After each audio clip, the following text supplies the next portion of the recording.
Hi friends, എല്ലാവർക്കും daily English class റൂമിൻ്റെ മറ്റൊരു വീഡിയോയിലേക്ക് സ്വാഗതം. ഈ ഒരു വീഡിയോയിൽ നമ്മൾ 7ാം ക്ലാസ്സിൻ്റെ ടെക്സ്റ്റ് ബുക്കിലെ a robot with a virus എന്ന പാഠത്തിൻ്റെ ആക്ടിവിറ്റീസ് ആണ് ചെയ്യാൻ പോകുന്നത്. കഴിഞ്ഞ വീഡിയോയിൽ നമ്മൾ കുറേ ആക്ടിവിറ്റികൾ ചെയ്തിട്ടുണ്ടായിരുന്നു. ആ വീഡിയോയ്ക്ക് നമുക്ക് നല്ല റെസ്പോൺസ് ലഭിച്ചിട്ടുണ്ടായിരുന്നു. അതിൻ്റെ തുടർച്ചയാണ് ഈ ഒരു വീഡിയോയിൽ നമ്മൾ പറയാൻ പോകുന്ന ആക്ടിവിറ്റീസ്. അപ്പോൾ ഈ ഒരു വീഡിയോ നമ്മൾ തുടങ്ങുന്നതിന് മുമ്പ് നിങ്ങൾ ഈ ചാനൽ സബ്സ്ക്രൈബ് ചെയ്തിട്ടില്ലെങ്കിൽ ഈ ചാനൽ ഒന്ന് സബ്സ്ക്രൈബ് ചെയ്യുക. അതുപോലെ ഈ വീഡിയോ ആവശ്യമുള്ള നിങ്ങളുടെ ഫ്രണ്ട്സിന് ഈ വീഡിയോ ഒന്ന് ഷെയർ ചെയ്ത് കൊടുക്കുകയും ചെയ്യുക. അപ്പോൾ ഇവിടെ ഒന്നാമത്തെ ആക്ടിവിറ്റി എന്ന് പറയുന്നത് ഒരു ക്രോസ് വേർഡ് പസിലാണ്. അപ്പോൾ ഇവിടെ നമ്മുടെ വീടുകളിൽ നടക്കുന്ന ചില ജോലികളുമായി ബന്ധപ്പെട്ടിട്ടുള്ള ജോലികളാണ് ഇവിടെയുള്ള പ്രധാന വാക്കുകൾ. അപ്പോൾ ഇവിടെ 1, 3, 4 ഇത് നേരെ ആണ് അതിൻ്റെ വാക്കുകൾ എഴുതേണ്ടത്. അപ്പോൾ ഒന്നാമത്തത് എന്ന് പറയുന്നത് 4 അക്ഷരങ്ങളുള്ള ഒരു വാക്കാണ്. അതിൻ്റെ ഒരു ക്ലൂ വലതുവശത്ത് കൊടുത്തിട്ടുണ്ട്, ക്ലീൻ വിത്ത് വാട്ടർ. അപ്പോൾ അതിൻ്റെ ആൻസർ വാഷ് എന്നാണ്. അപ്പോൾ വാഷ് എന്ന് നമ്മൾ അവിടെ എഴുതുക. മൂന്നാമത്തത് ഓൾറെഡി ഇവിടെ എഴുതിയിട്ടുണ്ട്, എക്രോസ്. അത് ഫ്രീ ഫ്രം ഡേർട്ട്, അത് വാക്ക് ക്ലീൻ എന്ന വാക്കാണ്. ഇനി നാലാമത്തെ ഇതിൽ പറയുന്നത് thing used for wiping floors. അപ്പോൾ തറ തുടയ്ക്കാൻ വേണ്ടി ഉപയോഗിക്കുന്ന ഒരു വസ്തു എന്നാണ് ഇവിടെയുള്ള ഒരു ക്ലൂ. അപ്പോൾ അതിൻ്റെ ആൻസർ MOP, മോപ്പ്. താഴേക്ക് വരുന്നത് 2ഉം 3ഉം ആണ്. അപ്പോൾ നേരത്തെ എഴുതിയ വാക്കുകളുമായിട്ട് അത് കറക്റ്റായിട്ട് ചേർന്ന് അവിടെ വരും. രണ്ടാമത്തെ വാക്ക്, താഴേക്കുള്ള വാക്ക് എന്ന് പറയുന്നത് ക്ലീനിങ് വിത്ത് ബ്രൂം, അതായത് ചൂലുപയോഗിച്ച് വൃത്തിയാക്കുക, അടിച്ചു വാരുക. അപ്പോൾ ആ വാക്ക് സ്വീപ്പ് എന്നുള്ള വാക്കാണ്. മൂന്നാമത്തത് താഴേക്ക് വരുന്നത് cut something in two pieces with repeated sharp blows. തുടർച്ചയായിട്ട് അരിയുക, കട്ട് ചെയ്യുക, മുറിക്കുക എന്നൊക്കെയുള്ള അർത്ഥം വരുന്ന വാക്ക് ചോപ്പാണ്, CHOP.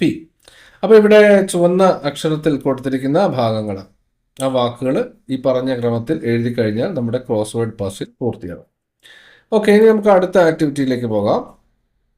Ricky's mother wanted him to do various household chores. Here is what she keeps telling. അപ്പം റിക്കിയുടെ അമ്മ എപ്പോഴും പറയാറുള്ള കുറേ കാര്യങ്ങളാണ് ഇവിടെ കൊടുത്തിരിക്കുന്നത്.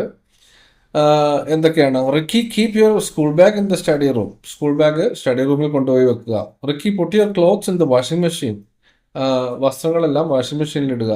Ricky wash your tiffin box. Ricky iron your T-shirt and trousers. അപ്പോൾ ഇതൊക്കെ അമ്മ ഈ റിക്കിക്ക് കൊടുക്കുന്ന ചില നിർദ്ദേശങ്ങളാണ്. Your parents to might have asked you to do certain things, right a few of them. അപ്പോൾ നിങ്ങളുടെ പേരൻസ് ഇതുപോലെ നിങ്ങളോട് പറയുന്ന കുറച്ച് സെൻറ്റൻസുകൾ എഴുതാനാണ് പറഞ്ഞിരിക്കുന്നത്. അപ്പോൾ ഇവിടെ 5 സെൻറ്റൻസ് എഴുതാനുള്ള സ്ഥലം കൊടുത്തിട്ടുണ്ട്. അപ്പോൾ നമുക്ക് ഇത്തരത്തിലുള്ള ഒരു 5 സെൻറ്റൻസ് എഴുതാം. സാധാരണ രക്ഷിതാക്കൾ അവരുടെ കുട്ടികളോട് പറയാറുള്ള ചില കാര്യങ്ങളാണ്. Put your dirty dishes in the sink after eating. ഭക്ഷണം കഴിച്ചതിന് ശേഷം പാത്രങ്ങളെല്ലാം കഴുകാൻ സിങ്കിൽ കൊണ്ടുപോയി ഇടാൻ പറയുകയാണ്. Make your bed every morning. എല്ലാ ദിവസവും ബെഡ് തട്ടിക്കുടഞ്ഞ് വിരിച്ച് ഇടുക. Take out the trash recycling when it's full. അല്ലേ, അപ്പോൾ ഈ വേസ്റ്റ് ഇടുന്ന ആ കൊട്ട അത് മുഴുവനായി കഴിഞ്ഞാൽ അത് പുറത്ത് കൊണ്ടുപോയി അത് ക്ലീൻ ചെയ്യാൻ. Feed the pets and make sure they have water. അല്ലെ, വീട്ടിലുള്ള ചെറിയ വീട്ടിൽ വളർത്തുന്ന ജീവികൾക്കൊക്കെ ഭക്ഷണം വെള്ളമൊക്കെ കൊടുത്തിട്ടുണ്ടോ എന്നുള്ള കാര്യം ഒക്കെ പറയുകയാണ്. Help set the table before dinner. ഡിന്നറിന് മുമ്പ് ടേബിളൊക്കെ ഒന്ന് റെഡിയാക്കാൻ ഹെൽപ്പ് ചെയ്യുക. അപ്പോൾ ഇതൊക്കെ some possible questions, some possible help that the parents might ask from their children. കുട്ടികളോട് പേരൻസ് ചോദിക്കുന്ന ചില സഹായങ്ങളൊക്കെയാണ്, അല്ല ചില നിർദ്ദേശങ്ങളൊക്കെയാണ്.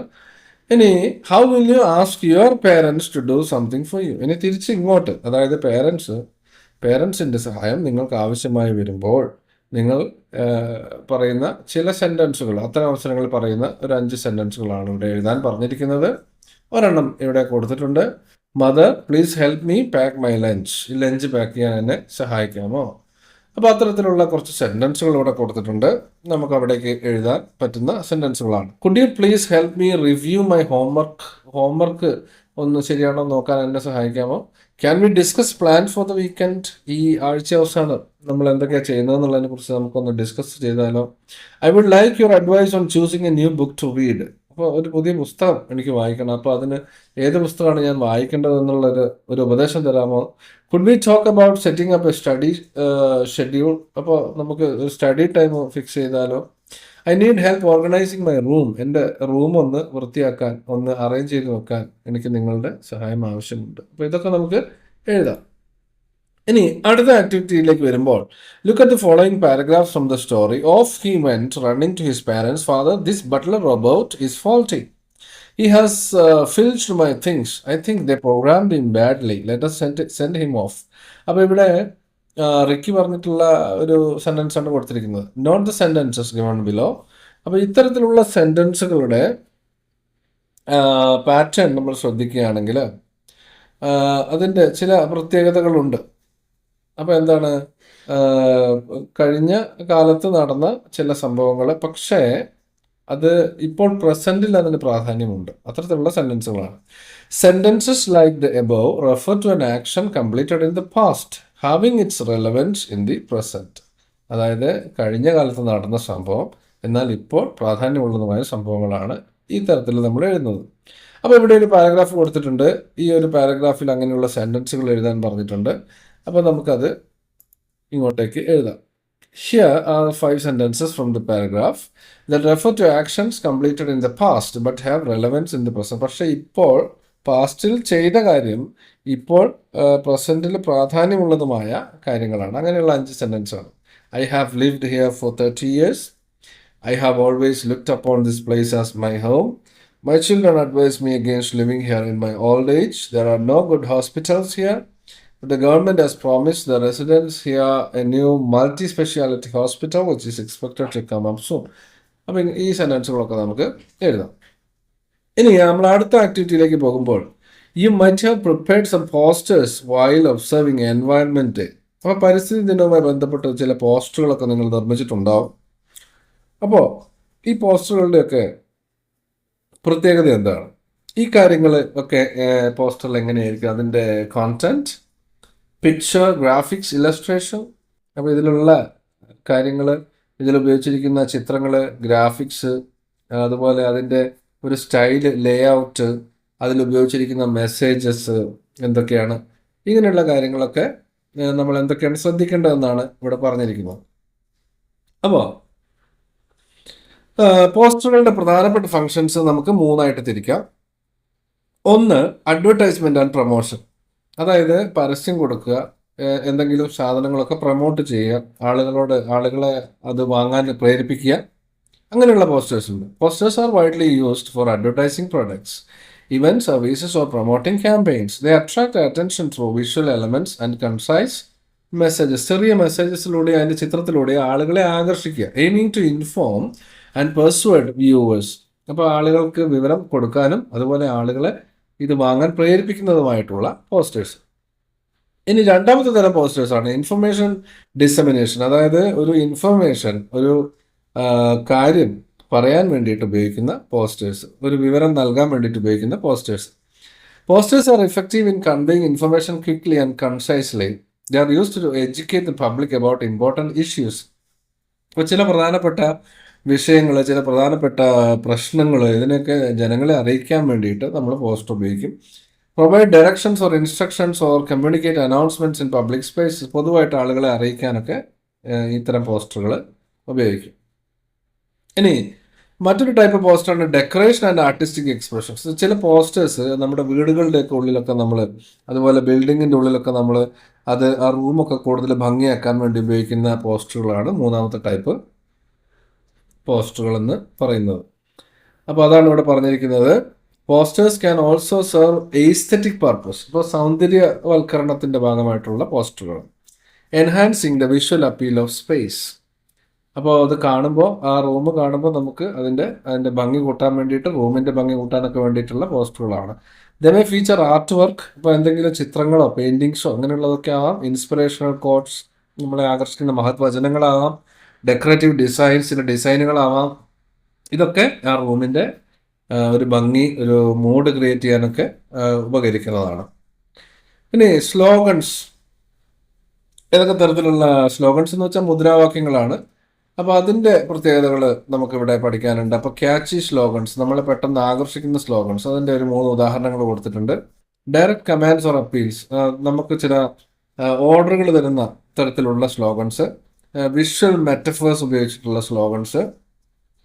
ചില ചിത്രങ്ങളൊക്കെ ഉപയോഗിച്ച് ഉദാഹരണത്തിന് ഒരു ഒന്നുമില്ലാത്തൊരു മരവും അതുപോലെ ഒരു വലിയ ഫോറസ്റ്റ് ഒക്കെ കൂടി രണ്ടും കൂടി കാണിച്ചിട്ട് കമ്പയർ ചെയ്യുമ്പോൾ അപ്പോൾ അങ്ങനെയുള്ള ചില ചിത്രങ്ങളൊക്കെ വെച്ചിട്ടുള്ള സ്ലോഗൻസ്. സ്റ്റാറ്റിസ്റ്റിക്സ് ഓർ ഫാക്ട്സ്, കാര്യങ്ങൾ വിവരങ്ങൾ തരുന്ന സ്ലോഗൻസ്. അതുപോലെ നമ്മൾ ചില പ്രവർത്തികൾ ചെയ്യാൻ വേണ്ടി നിർദ്ദേശിക്കുന്ന slogans, calls to action slogans. അപ്പോൾ അതിൻ്റെയൊക്കെ ഉദാഹരണങ്ങൾ ഇവിടെ കൊടുത്തിട്ടുണ്ട്. അപ്പോൾ നിങ്ങളോട് പറഞ്ഞിരിക്കുകയാണ് ഈ ഒരു പാഠം ഇതൊരു റോബോട്ടുമായി ബന്ധപ്പെട്ട പാഠമാണ്, ഇലക്ട്രോണിക് ഗാഡ്ജറ്റ്സുകളെ കുറിച്ചിട്ടുള്ള പാഠമാണ്. അപ്പോൾ അതുകൊണ്ട് അതുമായി ബന്ധപ്പെട്ടിട്ടുള്ള ചില സ്ലോഗൻസ് ആണ് നിങ്ങളോട് നിർമ്മിക്കാൻ പറഞ്ഞിരിക്കുന്നത്. Prepare some slogans on the misuse of electronic gadgets, അതായത് ഇലക്ട്രോണിക്സ് വസ്തുക്കളുടെ ദുരുപയോഗവുമായി ബന്ധപ്പെട്ടിട്ടുള്ള ചില സ്ലോഗൻസ് ആണ് ഉണ്ടാക്കാൻ പറഞ്ഞിരിക്കുന്നത്. അപ്പോൾ ചില സ്ലോഗൻസ് ഇവിടെ കൊടുത്തിട്ടുണ്ട്. Disconnect to reconnect, limit screen time കുറയ്ക്കുക, അല്ല ഡിസ്കണക്ട് ചെയ്യുക. വീണ്ടും റീകണക്ട് ചെയ്യണമെങ്കിൽ ഡിസ്കണക്ട് ചെയ്യണം. തുടർച്ചയായിട്ട് നമ്മൾ ഇതിങ്ങനെ ഉപയോഗിക്കരുത് എന്നാണ് ഇവിടെ പറയുന്നത്. Don't let screens dim your real life adventures, യഥാർത്ഥ ജീവിതത്തിലെ സാഹസങ്ങളെ നിങ്ങളെ ഈ സ്ക്രീനിൽ നോക്കിയിരുന്ന് പിന്നെ അത് കളയരുത്. Eyes up, screens down, engage with world around you, ചുറ്റുമുള്ള ലോകവുമായിട്ട് എൻഗേജ് ചെയ്യുക. വെറുതെ ഈ ഫോണിൽ അല്ലെങ്കിൽ ലാപ്ടോപ്പിൽ കമ്പ്യൂട്ടറിൽ മാത്രം നോക്കി ഇങ്ങനെ ഇരിക്കരുത് എന്നുള്ള കാര്യം. Use gadgets wisely, preserve your eyes and mind, നിങ്ങളുടെ കണ്ണും മനസ്സും നന്നായി സൂക്ഷിക്കുക. ഈ ഗാഡ്ജറ്റ്സ് ഒക്കെ ബുദ്ധിപരമായി മാത്രം ഉപയോഗിക്കുക, അല്ലെങ്കിൽ ആവശ്യത്തിന് മാത്രം ഉപയോഗിക്കുക. Balance tech and life, quality time beats screen time, ഒക്കെ ഏകദേശം ഒരേ കാര്യങ്ങൾ തന്നെയാണ്. Mindful clicks, healthy mind, limit gadgets for brighter future. അപ്പോൾ ഇങ്ങനെയുള്ള സാധനങ്ങളുടെ ഉപയോഗം കുറയ്ക്കുക എന്നാണ് പറഞ്ഞിരിക്കുന്നത്. അപ്പോൾ അടുത്ത ആക്ടിവിറ്റിയിൽ പറയുന്നു, as in Ricky's home we use a number of gadgets to make our work easier. നമ്മൾ ഒരുപാട് ഇലക്ട്രോണിക് ഡിവൈസസ് ഉപയോഗിക്കുന്നു. They educate and entertain us too, നമുക്ക് അത് വിദ്യാഭ്യാസത്തിന് ഉപയോഗിക്കുന്നു, അതുപോലെ തന്നെ നമ്മുടെ വിനോദത്തിന് വേണ്ടി ഉപയോഗിക്കുന്നു. But often they are misused, പക്ഷേ പലപ്പോഴും അത് വല്ലാതെ ദുരുപയോഗം ചെയ്യപ്പെടുന്നു, ആവശ്യത്തിലധികം ഉപയോഗിക്കപ്പെടുന്നു. Design A poster on the misuse of electronic gadgets. അപ്പോൾ അതിന് ഇലക്ട്രോണിക് ഗാഡ്ജറ്റ്സിന്റെ ദുരുപയോഗവുമായി ബന്ധപ്പെട്ടൊരു പോസ്റ്റർ തയ്യാറാക്കാനാണ് പറഞ്ഞത്. അപ്പോൾ അതിൻ്റെ ഒരു ഐഡിയ ആദ്യം പറയാം. മിസ്യൂസ് ഓഫ് ഇലക്ട്രോണിക്, നമ്മൾ അതിനൊരു പ്ലാൻ ആദ്യം തയ്യാറാക്കുകയാണ്. അതിന് ആവശ്യമായിട്ടുള്ള വിഷ്വൽസ്, അതിൽ ഉപയോഗിക്കുന്ന സ്ലോഗൻസ് ഒക്കെ നമ്മൾ നേരത്തെ തീരുമാനിക്കുക. അപ്പോൾ വിഷ്വൽസ് നമ്മൾ കാണിക്കാൻ ഉദ്ദേശിക്കുന്നത് പലതരത്തിലുള്ള ഇലക്ട്രോണിക് സാധനങ്ങളാണ്. സ്മാർട്ട് ഫോൺസ്, ടാബ്ലറ്റ്സ്, ലാപ്ടോപ്സ്, അങ്ങനെയുള്ള സാധനങ്ങൾ.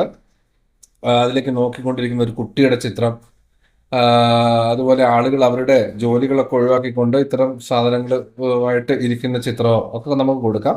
ഇതിലേതെങ്കിലും സ്ലോഗൻസും കൂടി ഉൾപ്പെടുത്താം. അപ്പോൾ ഒരു മോഡൽ ഒരെണ്ണം ഇവിടെ ചെയ്തിട്ടുണ്ട്, ഒരു പോസ്റ്റർ ഇവിടെ ചെയ്തിട്ടുണ്ട്, അത് നിങ്ങളെ കാണിക്കാം.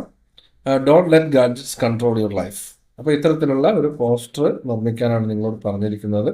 അപ്പോൾ ഇതോടുകൂടി നമ്മുടെ ഒന്നാമത്തെ പാഠത്തിന്റെ എല്ലാ ആക്ടിവിറ്റിയും പൂർത്തിയായിരിക്കുന്നു. ഇനി നമ്മൾ അടുത്ത പാഠവുമായിട്ട് മറ്റൊരു വീഡിയോയിൽ വീണ്ടും വരാം. Thanks for watching and have A nice time.